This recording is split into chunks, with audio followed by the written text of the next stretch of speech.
बातमी कुणीही दे, पण खरी अपडेट मिळते फक्त राजकीय लाईव्हवर. नगरपालिकेच्या निवडणुकीच्या दृष्टीने उमेदवारी निश्चिती या विषयामध्ये काय काय आता स्थिती आली आहे, सहयोगी पक्षांबरोबरची बोलणी काय काय झाली, असा आढावा घेणारी बैठक झाली. प्रामुख्याने आज थोडं प्रिंट मीडियामध्ये कन्फ्युजन क्रिएट करण्याचा प्रयत्न झाला की मकरंद देशपांडे हे प्रभारी झाले, मग शेखर इनामदारांना थोडा सेटबॅक मिळाला. तर भारतीय जनता पार्टी कळायला थोडा वेळ लागतो, पण पूर्ण लोकशाहीवर आधारित ही पार्टी आहे. बूथपासून राष्ट्रीय अध्यक्षपर्यंत सगळ्या निवडणुका, नियुक्त्या, सदस्यता दर 6 वर्षांनी होणं, 18 कोटी तर मेंबरशिपच झाली. तर त्याच्यामध्ये वेगवेगळ्या स्तरावरची काही रचना लावलेली असते. त्याच्यामध्ये शेखर इनामदार हेच निवडणुकीचे प्रमुख आहेत. मकरंद देशपांडेंची प्रभारी म्हणून घोषणा झाली. त्यातला आपल्याला कळणारा अर्थ पालक, कोणीतरी एक प्रभारी लागतो, पालक लागतो, जो सगळ्यांमध्ये समन्वय घडवेल. निवडणूक प्रमुख जो असतो तो प्रत्यक्ष फील्डमधलं किती प्रभाग, किती रिझर्वेशन, कोण इच्छुक, कोण एलिजिबल असं करत असतो. स्वाभाविकपणे आपल्या टीमला बरोबर घेऊन काम करत असतो. ती टीमही आम्ही घोषित केली आहे की दोन्ही आमदार सुधीरदादा, सुरेश भाऊ, अध्यक्ष प्रकाश ढंग, मकरंद देशपांडे आणि शेखर इनामदार अशी ती टीम आहे. त्यामुळे शेखर इनामदार निवडणूक प्रमुख, मकरंद देशपांडे प्रभारी आणि अतुल भोसले हे निरीक्षक आहेत, जे कोल्हापूर आणि सांगली या 2 महानगरपालिकांना निरीक्षक आहेत. असे शिवेंद्रराजे इचलकरंजीला निरीक्षक आहेत. अशी ती आमची जेवढ्या म्हणून एवढ्या मोठ्या इव्हेंटमध्ये घडणाऱ्या समस्या लक्षात घेऊन माणसं अपॉइंट करता येईल तशी आम्ही करतो. तशी अन्य पक्षामध्ये नाही स्थिती. त्यांचा बूथ नावाचं युनिट नसतं, शक्ती केंद्र नावाचं युनिट नसतं, मेंबरशिप नसते. राष्ट्रीय अध्यक्ष सुद्धा त्यांचे 10-10 वर्ष ठरत नाहीत. काँग्रेसचा शहराचा अध्यक्ष खूप मोठ्या गॅपने आता ठरला. आणि त्यामुळे असं ज्यांच्याकडे विदिन पार्टी लोकशाही नाही त्यांना हे सगळे विषय कळणार नाही. तर हा एक सुरुवातीला विषय क्लिअर करतो.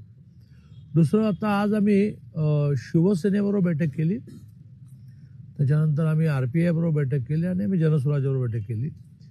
ज्या बैठकीमध्ये भारतीय जनता पार्टीची महाराष्ट्रातल्या 2929 महानगरपालिकेमध्ये महायुती म्हणून निवडणुका लढवण्याचा संकल्प आहे. प्रामुख्याने शिवसेना, RPI या काही भागामध्ये जनस्वराज्य, या काही भागामध्ये रयत यांनी एकत्र येऊन निवडणूक लढवायची. राष्ट्रवादी पण जिथे जिथे शक्य आहे तिथे बरोबर येईल, बरोबर घ्यायची. त्यामुळे इथे सुद्धा आमचा प्रयत्न हा शिवसेना, RPI, जनस्वराज्य बरोबर राष्ट्रवादीला बरोबर घेण्याचा राहिला. पण गेले 2-3 दिवस त्यांचं काहीतरी वेगळं चाललंय असं कळतं. एक बैठक पण झाली, एक भेट पण झाली. असं नाही की आम्ही काही प्रयत्न केला नाही, पण त्यांचं त्यांना काय ठरवायचं ते ठरवू दे. तोपर्यंत ह्या सहयोगी पक्षांना नेमक्या जागा किती हव्या आहेत, देता येतील का, काही अडचणी आहेत का, अशा बैठका आज झाल्या. पार्टीची झाली बैठक की आता इच्छुकांनी आपली इच्छा व्यक्त केली, त्यांचे इंटरव्ह्यू झाले. जेवढ्यांनी इच्छा व्यक्त केली त्या सगळ्यांची सर्व्हेसाठी मान्य देवेंद्रजींनी अपॉइंट केलेल्या एका एजन्सीकडे नावं गेली. आता उद्या ही एजन्सी प्रत्येक प्रभागाच्या अवकडामध्ये 3-3 नावं शॉर्टलिस्ट करून दिली की ह्या 3 नावांमधलं नाव सिलेक्ट करा. 21, 22, 23 आमची जी 5 जणांची टीम आहे, अतुल बाबा आता कराडला असल्यामुळे, जवळ असल्यामुळे वारंवार येतील. ही टीम त्या सर्व्हेचा रिपोर्ट आणि आपलं आकलन याचं मॅचिंग करण्याचा प्रयत्न करेल. 90% ठिकाणी ते मॅचिंग होतं. 10% ठिकाणी सर्व्हेत एक म्हणालेलं आमचं आकलन वेगळं आहे. डिबेट होतं. कधी कधी हे डिबेट मुख्यमंत्र्यांपर्यंत जातं. आमचा प्रयत्न असा आहे की सगळ्याच सीट्स शिवसेनेला कुठल्या द्यायच्या, RPIला कुठल्या द्यायच्या, जनसुराज्याला कुठल्या द्यायच्या, आपण कुठल्या लढायच्या, आपल्यामध्ये नव्याने आलेल्या जयश्री वहिनींच्या किती, आपल्याला नव्याने आलेल्या पृथ्वीराज पाटलांच्या किती, असं सगळं इथेच संपवावं असा आमचा संकल्पही आहे आणि प्रयत्न आहे. पण माणसाच्या कामामध्ये कधी कधी अशी स्टेज येते की हे जरा वर पाठवू. ओके. काल शंभूराजे देसाई यांनी सांगितलं की आमच्या मनासारखे जर का उमेदवार सीटा मिळाल्या नाहीत तर आम्ही स्वबळावर लढवणार आणि सगळ्या जागा लढवणार. महाराष्ट्रामध्ये केंद्रात अमित भाईंबरोबर एकनाथ शिंदेची बैठक होऊन असा मेसेज आम्हाला मिळाला आहे की 2929 महानगरपालिकेमध्ये थोडं पुढे थोडं मागे असं करत, पण शिवसेना बीजेपी युती झालीच पाहिजे असा आग्रह आहे केंद्रातून माननीय देवेंद्रजींकडून. आणि त्यामुळे काल पुण्यात ही शिवसेनेबरोबर मिटिंग झाली, आज इथे पण झाली, काल शंभूराच्या बरोबर झाली. बहुधा सुहास बाबर निघाले, ते आले की शेखर इनामदार ते कागद पेन घेऊन बसणार आहेत. त्यामुळे युतीच्या बैठका ह्या खूप वेळा होतात, कारण एकेका सीटवर किस पाडायचा असतो, पण प्रत्येकाला आपल्या कार्यकर्त्याच्या पानावर उडून घ्यायचं असतं. काही चुकीचं नाही, मानवी स्वभाव आहे तो, पण अल्टिमेटली होईल. महापौर हा त्यांचा राष्ट्रवादीचा होणार आहे असं प्रत्येकाने म्हणायचंच असतं. असं त्यांनी म्हटलं नाही तर त्यांचे कार्यकर्ते त्यांच्या मागे कशाला फिरतील. पण सर्वसामान्य आणि आमचा होणार हे म्हणणं नाहीये, ते होणारे विधिलिखितच आहे. एकीकडे तुम्ही महायुतीसाठी आग्रही आहात, मात्र महायुतीमधील किंवा महाआघाडीमधील सुद्धा बरेचसे माजी नगरसेवक राष्ट्रवादीने आपल्याकडे घेतलेले आहेत. आजपासून प्रवेश आहे. काही ठिकाणी तर राष्ट्रवादीच्या माजी नगरसेवकांनी उमेदवारांनी प्रचार पण सुरू केलेला आहे. तर दोन वेगवेगळ्या गोष्टी एकाच वेळी होताना दिसतात. मी सुरुवातीलाच काय म्हटलं की गेले महिना 2 महिने सातत्याने येऊन महायुती म्हणूनच सांगली, मिरज, कुपवाड महानगरपालिका लढवली पाहिजे माझा प्रयत्न राहिला. आता त्या प्रयत्नाला प्रत्येकाला यश आलंच पाहिजे असं काही आपला आग्रह असण्याचं कारण नाही. आता दिसतंय की यश आलं नाही. राजकारणामध्ये कुठल्या क्षणी काय होईल. आता तुम्ही काय म्हणताय की राष्ट्रवादी वेगळी लढणार आहे, संध्याकाळी बातमी येऊ शकते की राष्ट्रवादी इथे काही मिनिमम जागा मागून बरोबर येणार आहे. होऊ शकतं. त्यामुळे प्रयत्न हाच राहिला. संपूर्ण महाराष्ट्रात नगरपालिका नाही आणि आता महानगरपालिका पुढे झेडपी नाही, महायुती एकत्र लढावी. जिथे जिथे जमलं तिथे झालं, तिथे नाही जमलं. हा, राष्ट्रवादी बरोबर येणार, अजून तुम्ही वाट बघणार. त्यांना मी काय म्हटलं, राजकारणात काही होऊ शकतं. संध्याकाळी बातमी येऊ शकते की ते ह्या निष्कर्षाबाद आले की वेगळं लढण्यात पॉईंट नाही. सांगितलं अमित शहानी फक्त एकनाथ शिंदेच्या बरोबर युती करा असं सांगितलं, तर राष्ट्रवादीबद्दल काही बोललेलं नाही का?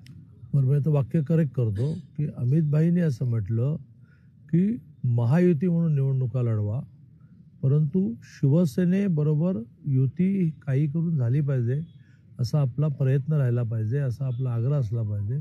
यात त्यांनी राष्ट्रवादीबरोबर युती करू नका असं सांगितलं नाही. मुंबई महापालिकेमध्ये मुख्यमंत्र्यांनी शिवसेनेबरोबर युती केलेली आहे आणि राष्ट्रवादीला बाजूला ठेवलेलं आहे. राष्ट्रवादी तिथं स्वतंत्र लढणार आहे. तसंच पिंपरी चिंचवडमध्ये 2 राष्ट्रवादी एकत्र आलेले आहेत. ठाण्यामध्ये सुद्धा 2 राष्ट्रवादी एकत्र आहेत. हा असा प्रकार चालू आहे. हे कितपत योग्य वाटतंय? हे कसं आहे की माणसांच्या जगात कुटुंबापासून, व्यापारापासून, शिक्षण संस्थांपासून, कारखान्यापासून माणसं जिवंत असल्यामुळे सगळ्याच गोष्टी चौकटीप्रमाणे होतील याची काही गॅरंटी नसते. हे तर पक्ष झाले, एवढे मोठमोठे पक्ष, एवढ्या मोठमोठ्या निवडणुका, परंतु घरामध्ये सुद्धा आईवडिलांना वाटते की मुलांनी डॉक्टर व्हावं, मुलाला वाटतं की मला इंजिनियर व्हायचं आहे.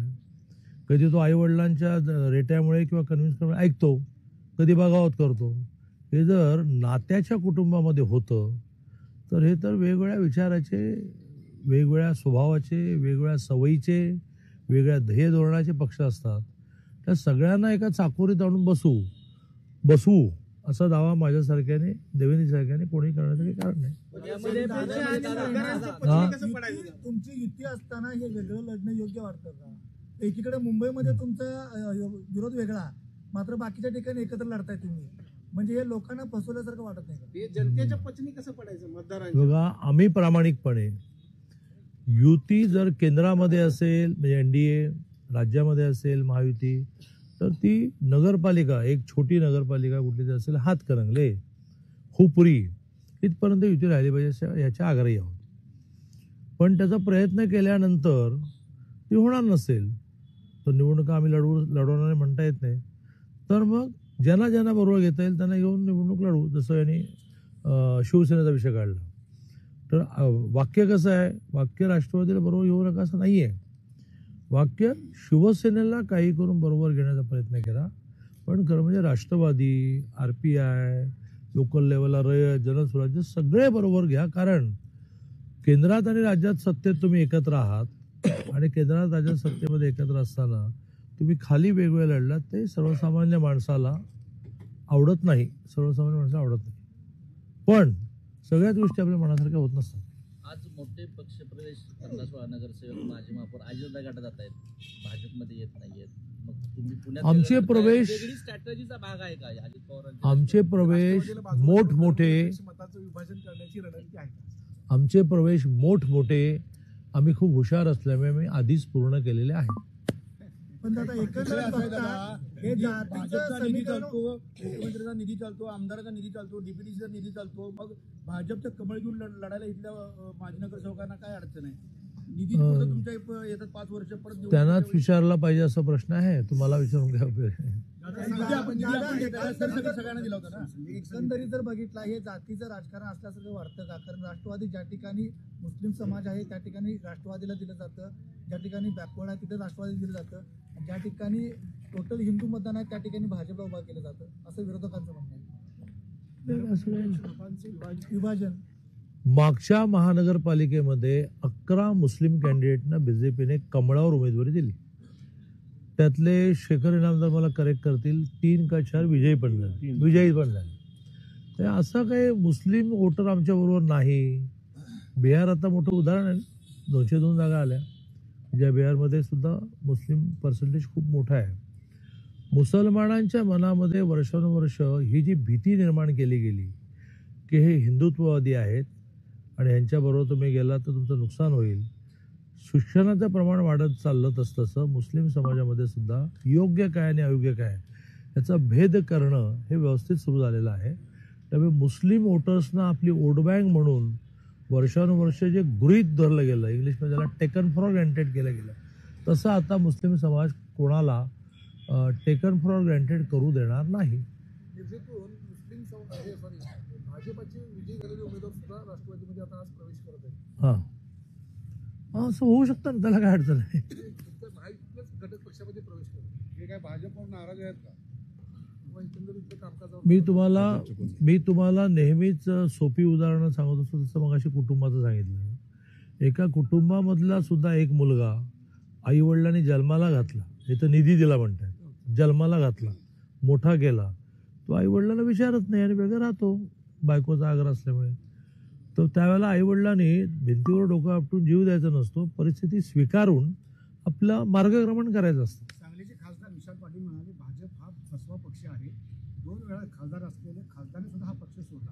2 वेळा खासदार झालेले संजय काका पाटील यांनी सुद्धा हा पक्ष फसवेपणाला कंटाळून पक्ष सोडला. महापालिकेला 1 रुपयाचा निधी भाजपने दिलेला नाही. असं आहे की विशाल पाटील सांगतील ते लोक ऐकणार का प्रत्यक्ष झालेला विकास पाहून लोक मतदान करणार, हे आता नगरपालिकांचे निकाल लागतील 21ला, तेव्हा कळेल. महानगरपालिका निकालाचं कळेल. असं आहे की 2,42,00,000 महिलांना 1,500 रुपये मुख्यमंत्री माझी लाडकी बहीण मिळते. त्यातल्या 1.5 कोटी महिलांच्या अकाउंटला त्यांच्या आयुष्यात पहिल्यांदा रुपया येतो. ती ताई विशाल पाटलांचा ऐकेल का बीजेपीचा ऐकेल? ते लाडकी बहीण एक, तुम्हाला जर वेळ असेल तर लाडकी बहीण एक, अजून 10 गोष्टी ऐकवतो ना. तो शेतकरी प्रामुख्याने जिल्हा परिषद समोर आहेत, तो शेतकरी किंवा त्यांची ओट्स शहरात पण आहेत, मुलं शिकायला असतात. जो शेतकरी वर्षाला 12,000 रुपये सरकार देतं. आम्ही एका 2.5 एकर कोरडवाहू जमीन असणाऱ्या शेतकऱ्याचा मुलगा आहे, त्यात परवडलं नाही म्हणून माझ्या वडील कामगार झाले. तर आम्हाला महिन्याला 1,000 रुपये मिळणं याचं महत्त्व माहिती आहे. बियाण्यासाठी सुद्धा, हो दादा 500 रुपये द्या, किंवा बियाणं आणायचं आहे, खताचं पोतं आणायचं आहे, तिथे 12,000 रुपये. आणि तुम्ही म्हणाल बंद करते बंद, वर्षानुवर्ष महाराष्ट्रामध्ये 7.5 हॉर्स पॉवरच्या खालच्या सगळ्या पंपाची वीज माफ, ही मोठी यादी देता येईल ना. मुलींचं शिक्षण माफ माहिती देता येईल. त्यामुळे तुम्ही एका वाक्यात प्रश्न विचारला, मी एका वाक्यात उत्तर दिलं. लोक विशाल पाटीलचं ऐकतील की या सगळ्या सवलती मिळतात म्हणून मोदींचं ऐकतील आणि देवेंद्रचं ऐकतील. मुंबईमध्ये लाडक्या बहीण योजनेमुळे तुम्ही शेतकऱ्याच्या योजना सांगितल्या, या सगळ्या ठप्प आहेत जिल्ह्यात. गेल्या 6 महिन्यात 1 रुपया कुठली योजना ठप नाही आहे, कुठली योजना ठप नाही. 15 दिवसापूर्वीचा केंद्राचा हप्ता हा राजकीय घडामोडींचा सर्वात वेगवान अपडेट फक्त इथेच राजकीय लाईव्हवर. आमच्या YouTube चॅनलला लाईक, शेअर, सबस्क्राईब करा आणि रहा राजकारणाच्या रणभूमीवरील थेट नजरेत.